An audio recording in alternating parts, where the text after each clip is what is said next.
Hey, it's Matt Reed, web development, digital marketing expert, talking about today, how long should it take to build a website?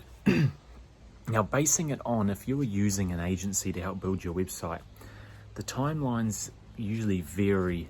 And most people think it's pretty quick to make a website, and it is, but there's a lot of planning and sort of back and forth that goes through the process, with the process of developing a website. So I'm going to base it on, let's say most of us business owners, we need a website that's around 4 to 6 pages.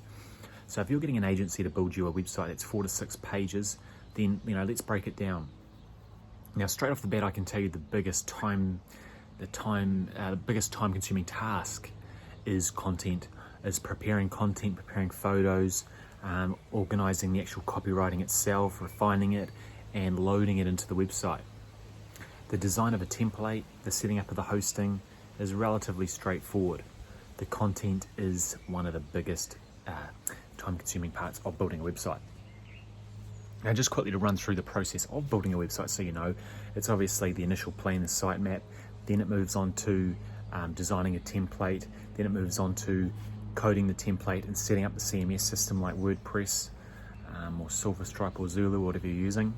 And then it moves on to the actual copywriting and content and developing those pages individually, developing those 4 to 6 pages on your website.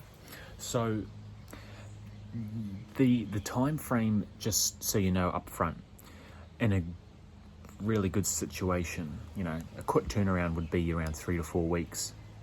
But most of the time, it's around 6 to 8 weeks because of the content, the back and forth required when dealing with content for a new website.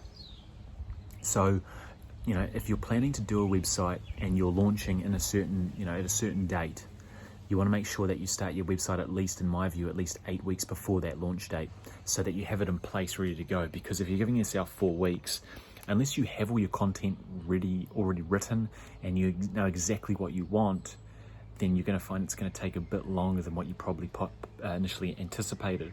Now, an e-commerce store, if you're doing online retail with an agency, if you're setting up an online retail website, they generally take, again, it varies, but most of the ones we do are, 8 weeks, 8 to 12 weeks, because there's an extra additional complexity in dealing with payments, dealing with shipping, and also loading up your inventory, taking product photos. You've got to remember that takes additional time over and above the general setting up of a website and the general setting up of a template. So that's just a quick summary of how long it takes to build a website. Make sure you give yourself plenty of time and make sure you are prepared to invest time in copywriting and content. If you can get that done and out of the way, then it's relatively easy. But yeah, just let me reiterate, it is the content that is the biggest time-consuming part of setting up a website. Anyway, that's Matt Reed, and thanks for listening, and I'll talk to you again soon. Cheers.